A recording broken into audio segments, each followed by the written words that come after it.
முட்டை மிட்டாயில நெறைய டிஃப்ரெண்ட்டா கஸ்டமர் கேட்குறாங்க. என்ன சொல்றதுன்னே தெரியலங்க. வெள்ள சக்கர போட்டு செஞ்சு குடுக்காதீங்க. அதுக்கு பதில் வெல்லம் போட்டு செஞ்சு குடுங்கலாம் சொல்லி கேட்குறீங்க. என்னால அந்த மாரிலாம் வந்து பண்ணி குடுக்க முடியாது. ஏன்னா நான் ஆர்டர்ஸ பொறுத்தவரைக்கும், இப்ப இது ஒரு இன்கிரீடியன்ட்ஸ்னா ஒரு அளவு தான் இருக்கும். நம்ம ஒரு கம்மி குவான்டிட்டில எப்பயுமே வந்து பண்ண மாட்டோம்.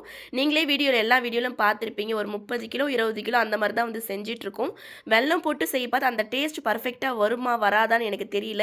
சப்போஸ் நம்ம அப்படி செஞ்சு குடுத்துட்டு டேஸ்ட் எதனா உங்களுக்கு கம்ஃபர்டபுளா இல்லன்னா நீங்க என்ன கேட்பீங்க இல்லையா? அதனால தான் வந்து நான் அந்த மாரி பண்ணி குடுக்கறது கிடையாது. மத்தபடி ப்ரௌனிலலாம் வந்து நீங்க கேட்குற மாரி ப்ரவுன் சுகர் போட்டு வீட் ஃப்ளார்லலாம் வந்து பண்ணி குடுக்கலாம். முட்டை மிட்டாயில மைதா இருக்குமா? ரவ இருக்குமாலாம் கேட்டிருந்தீங்க. வெறும் எக்கும், கோவா தாங்க இருக்கும்.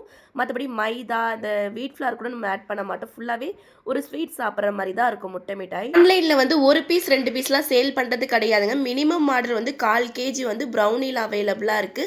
மிக்ஸ் பண்ணி 1/4 கேஜி, 1/4 கேஜி, 1/2 கேஜியா கூட நீங்க வாங்கிக்கலாம்.